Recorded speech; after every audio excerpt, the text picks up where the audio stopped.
Thank you, everybody, for coming to the Aaron Torres Podcast YouTube page. I do have one quick favor before we get to the video that you came here for, and that is very simply this. You see that little red subscribe button below this video? Go ahead, smash that subscribe button. It really does help me. It really does help this channel grow and my audience grow. So go ahead and hit that red subscribe button. And now, here is the video that you came here for. Well, this coming Monday, May 1st, is another important date. It is the date that you have to have your name in the transfer portal if you want to transfer and be eligible to play next season. So that's a really important date. That is a very important date because to be eligible next season, you have to have your name in by next week, May. And so because May 1st is that date, it's starting to feel like we're starting to inch towards the finish line of transfer season. I'd say we're more than halfway there in terms of the activity, commitments, all that stuff. Now, to be clear, there's still some teams that need a piece or two. I think Kentucky's looking for a piece. I think Gonzaga's looking for a piece. I think Alabama is looking for a piece. I know Alabama's looking for a piece. I think Kansas is looking for a piece. So it's not to say that we're done. But I'd say we're more than about the 50% point of the way there. There's still plenty of good players available, by the way. Janae Broome, Morehead State, Grant Sherfield, Nevada, whatever. Tyrese Hunter, Iowa State. But I do think now that we're past the halfway point, I think it's totally fair to start naming the winners of the early part of this transfer portal. And then we'll do an official winners of the portal when all this stuff is done, mid to late May into June when rosters are officially set. But today feels like a good day. We are going to hit on the early winners of the transfer portal. I have 5. These are in no particular order. 1 didn't necessarily do better than 3. 3 didn't do better than 5. But here are the 5 teams that have stood out to me so far. Number 1, and this is a little bit of a surprising one, the Providence College Friars. And let me say this, first of all. I think Ed Cooley doesn't get enough credit for how good of a coach that guy actually is, okay? Because Providence, I think that we think of as this great job. They've always been in the Big East. They've been good forever. You want to hear some crazy stats on Providence College? They're not nearly as good historically as most people think. Ed Cooley has taken them to 1 million NCAA tournaments, okay? So like that's a little bit of hyperbole. But Ed Cooley, since he's gotten to Providence, he took them to the NCAA tournament in 2014, 2015, 2016, 2017, 2018. That's 5 straight years. Then one NCAA tournament was canceled, and he took them in 2022. So 6 out of the last 9 years they have been to the NCAA tournament. You want to hear something crazy? Providence, before Ed Cooley had gotten there, had never been to 3 straight NCAA tournaments since the mid-1970s. So we're talking about 40 years between when Ed Cooley got there, when Providence made 3 straight NCAA tournaments. Prior to this season, when they made the Sweet 16 and lost to the eventual champ Kansas, Providence had not made a Sweet 16 since 1997. They've not made a Final Four since 1987 when Rick Pitino was there. So it's not as easy of a job as people think, and he did an incredible job this year. And to his credit, he is taking advantage of the hype and the excitement around the program, and he has done great signing 5 players out of the transfer portal. Now, I don't think any of them are like superstar, change a program, take your program to the next level, but 5 really good players. Let me rip through them really quick. First off, Bryce Hopkins, the former forward. He played at Kentucky this year. Didn't play a ton, was stuck in the front court behind a bunch of guys, Jacob Toppin, Keon Brooks, Oscar Shibwe. But when he was forced into action, he had his moments.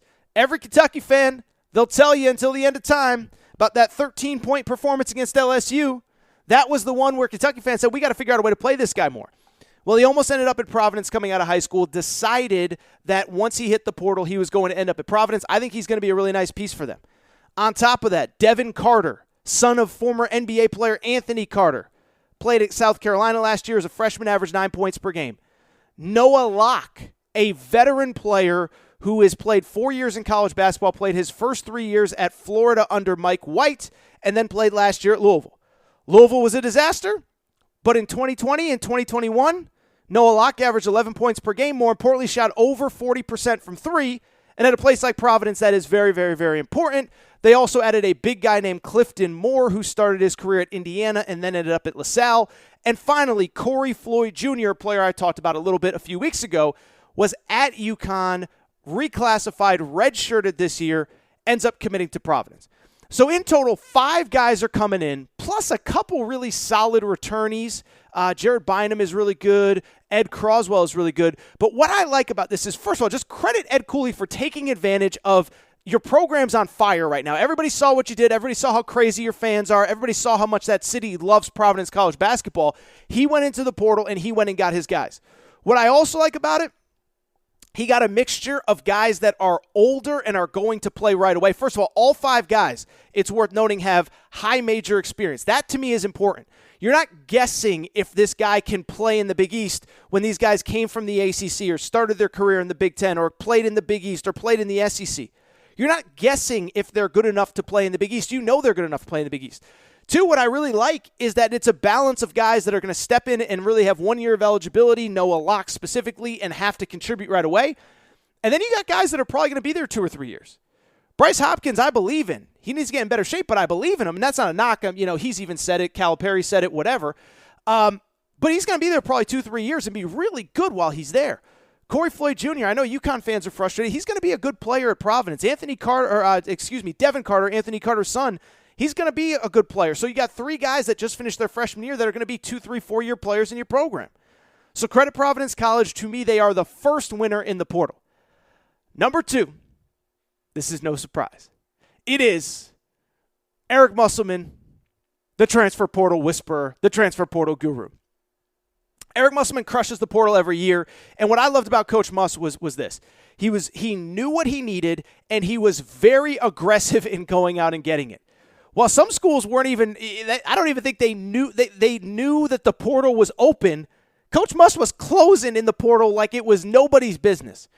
I looked it up. By the end of the first week of April, he had 4 commitments in the portal. The kid Travon Brazil from Missouri really came on strong late in the season at Missouri. He was kind of a developmental player that really blew up. 15 points in the SEC tournament against LSU, 8 and 10 against Georgia in the regular season finale. So you look at what this kid did. He was playing really, really, really well late, and I know that staff really thinks very highly of that kid. On top of that, you go out and get Jalen Graham, all Pac-12 forward, another player that was absolutely playing great basketball down the stretch at Arizona State. Arizona State got really hot late in the year, and it was a direct reflection of when Jalen Graham started playing really well. Again, I know I went through the stats when he committed, but this was a guy against the USC team, one of the best defensive teams in college basketball, 19 points, 5 rebounds. Against UCLA team that made the Sweet 16, 16 points, 10 rebounds, 6 assists. 14 points and 8 rebounds against Washington, 14 points and 4 rebounds against Washington State, 18 points, 9 rebounds, 5 assists against Oregon. So kid, he's not a great three-point shooter, but he does everything else well. 6'9", big, offensive glass guy. I think he's going to be really good at Arkansas. And then finally, I've talked about these guys a few times, the twins, Mekhi and Mikal Mitchell. And to me, that's just a solid addition because, again, I talk about it all the time. But the one thing Arkansas was lacking this year was real size and rim protection in the paint, like real size. And it got exposed a little bit against Mark Williams, Duke, in the NCAA tournament Elite Eight. By the way, Duke did that to a lot of people. That's not a criticism of Arkansas. But at the same time, Coach Muss, I guarantee he was sitting there saying, that's never going to happen to me again. Goes out and gets 2 6'10" players from Rhode Island. They started their careers at Maryland, so they're another one. You're not going to have to guess how they handle the SEC, but you're also never going to go into a game like you did against Duke and just not have an answer down low. One is really good on offense, one is really good on defense, but they can both be elite rim protectors when need be. So you look at what Arkansas did. And the final thing I'll say about the Arkansas guys, I love how they complement the guys that are going to be in the program already. I've talked about it a ton. But those 3 McDonald's All-Americans at Arkansas, big guard Anthony Black, wing Nick Smith, wing Jordan Walsh. What you need is size and athleticism down low. Jalen Graham, Travon Brazil, and the 2 Mitchell twins absolutely bring that. And by the way, there are 3 other top 100 players committed to Arkansas, so it's not just those 3, but I just kind of bring them up as a metaphor for how good that freshman class is. Also, Devo Davis returning. We'll see what happens on Jalen Williams, up and down on that. Arkansas, my second winner in the portal. Number 3, my Yukon Huskies. And I think I talked about Yukon a few weeks ago, but what I would say about Yukon is, I think what's interesting about them, they show kind of the two-way nature of the transfer portal. What do I mean by the two-way nature? What I mean is this is now the era where everybody is going to lose guys in the portal. Like I think, Jeff Goodman might have put it out. I think there's maybe 12 teams. 12, 15, 18 teams out of 350 in Division I that have yet to lose a transfer. So in other words, you're just going to lose guys. This is the world that we live in.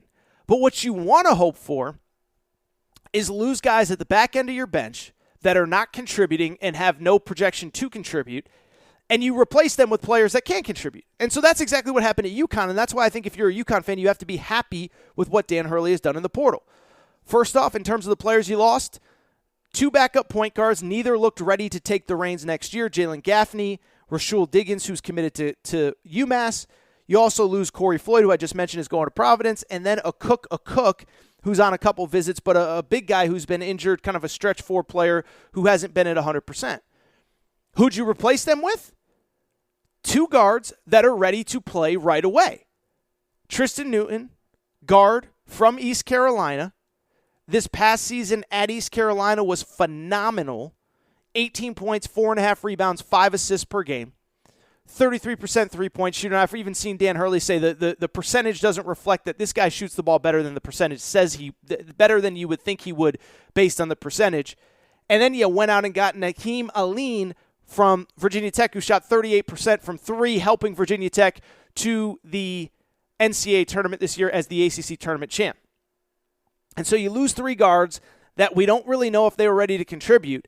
You bring in a point guard that Dan Hurley has said he believes he's an NBA player. He's about 6'5", big, long, super athletic.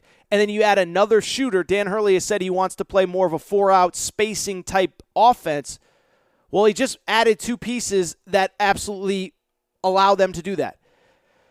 Right now, UConn, I think, only has about 8 scholarship players officially, so I don't think they're done in the portal. And by the way, I don't know if Arkansas is done in the portal either. They might want to add a guy depending on who the guy is. But I just bring it up to say, when you talk about teams that I believe have won the portal so far, UConn is number 3 because to me they went out and got guys that fit roles, and they lost. The guys they lost, I don't think are going to have a huge impact. Number 4 is Baylor. Okay, Baylor's a little bit off the radar.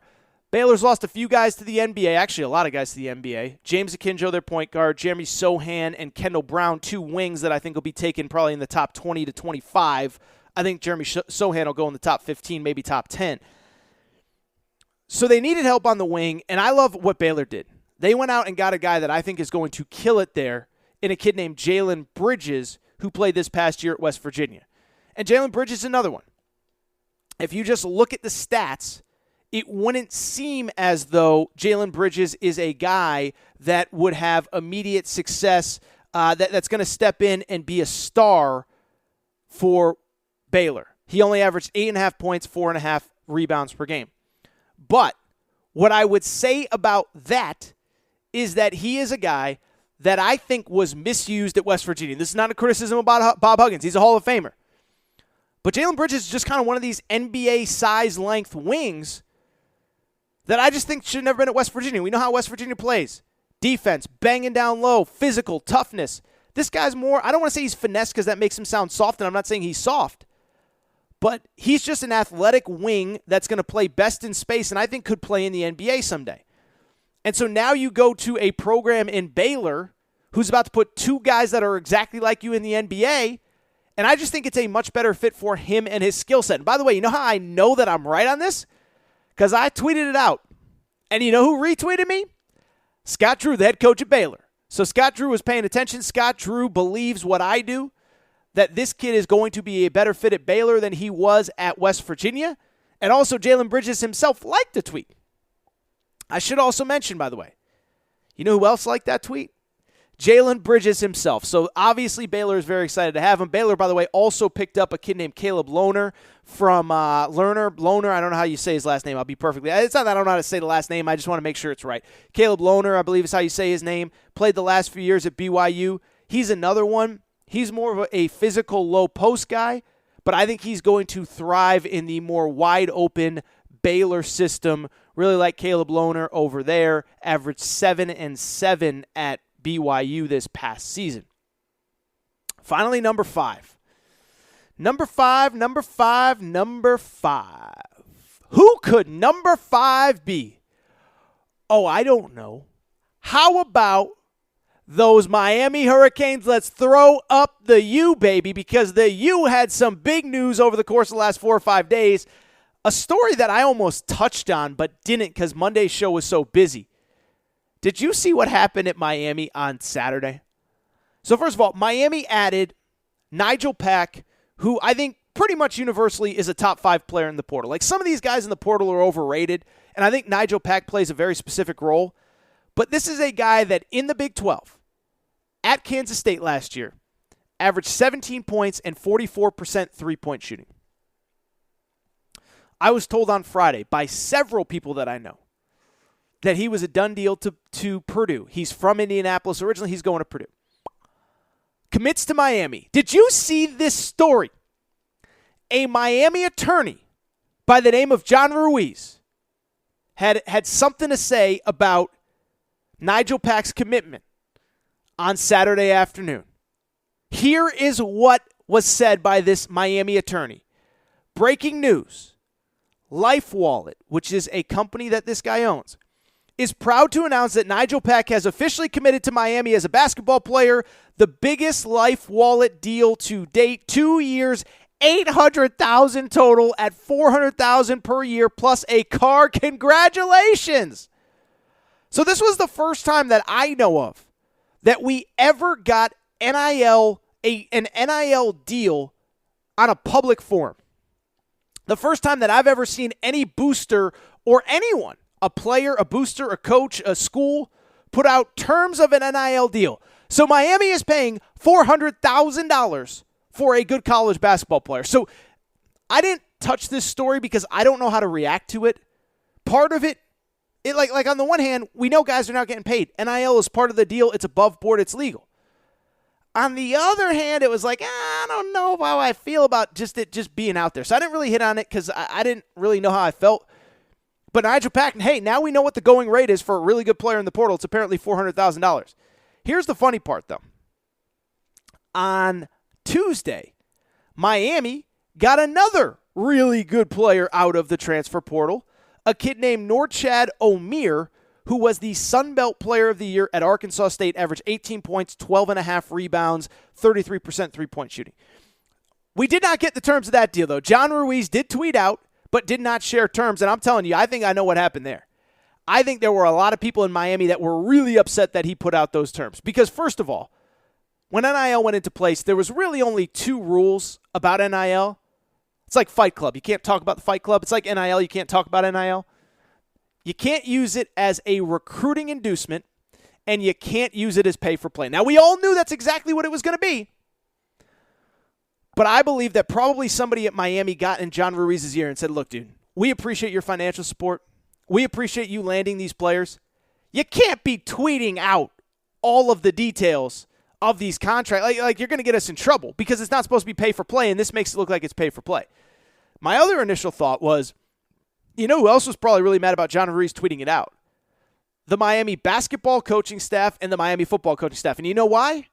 Because they probably had 13 sets of angry parents of players currently on the team saying, whoa, you just gave $400K to a kid that's never played here, and we just went to an Elite Eight? Oh, you better take care of my son. I guarantee that's what happened. I guarantee this John Ruiz guy got a call from somebody in the Miami basketball office like, dude, you can't just be putting out the terms. You can't just be putting out the terms. Because now every kid in our locker room wants $400,000. Now we can never get a commitment without paying him above board.